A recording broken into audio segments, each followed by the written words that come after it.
Rythu Mitra TV రైతుల నిజమైన మిత్రుడు. రైతు మిత్రులకు నమస్కారం. ఇప్పుడు మీరు చూస్తున్న వరి పొలం పిలక దశలో ఉంది.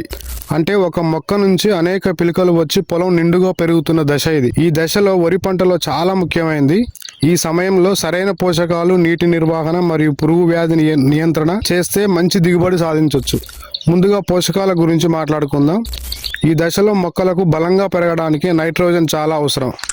అందుకే ఎకరాకు సుమారు 25 నుంచి 30 కేజీల యూరియా చల్లాల్సి వస్తుంది. మొక్కలు పసుపు రంగులోకి మారితే జింక్ సల్ఫేట్ స్ప్రే చేయడం చాలా మంచి ఫలితంగా ఉంటుంది. నెక్స్ట్, నీటి నిర్వహణ గురించి. పిలక దశలో పొలంలో 2 నుంచి 3 సెంటీమీటర్ల నీరు మాత్రమే ఉండాలి. ఎక్కువ నీరు పెడితే పిలకలు రావు. ఇక పురుగుల గురించి. పురుగులు మరియు వ్యాధులు. ఈ దశలో ముఖ్యంగా కాండం తొలిచే పురుగు స్టంబూరా ఇక్కడే స్టార్ట్ అవుతుంది. ఊస తిరుగుడు అనేది ఊస తిరుగుడు కావాల్సిన పురుగు ఇక్కడనే స్టార్ట్ అవుతుంది, జాగ్రత్త. మరియు ఆకులు ముడిచే పురుగు మరియు ఆకు ముడిచే పురుగు వస్తుంది. తర్వాత బీపీహెచ్ పురుగులు. వీటి నియంత్రణకు ఇక్కడ చూపిస్తున్న మందులు వాడితే సరిపోతుంది.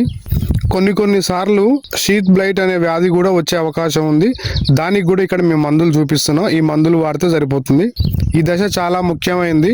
చాలా జాగ్రత్తగా చూసుకుంటే ముందు ఎలాంటి వ్యాధులు, రోగాలు రాకుండా పంట దిగుబడి ఎక్కువ వచ్చే అవకాశం ఉంటుంది. రైతు మిత్రులారా, పిలక దశలో సరైన పోషకాలు, నీటి నిర్వహణ మరియు పురుగు నియంత్రణ చేసి పంట బలంగా పెంచి మంచి దిగుబడి తీసుకునేదాకా చూద్దాం. వీడియో పూర్తిగా చూసినందుకు ధన్యవాదాలు.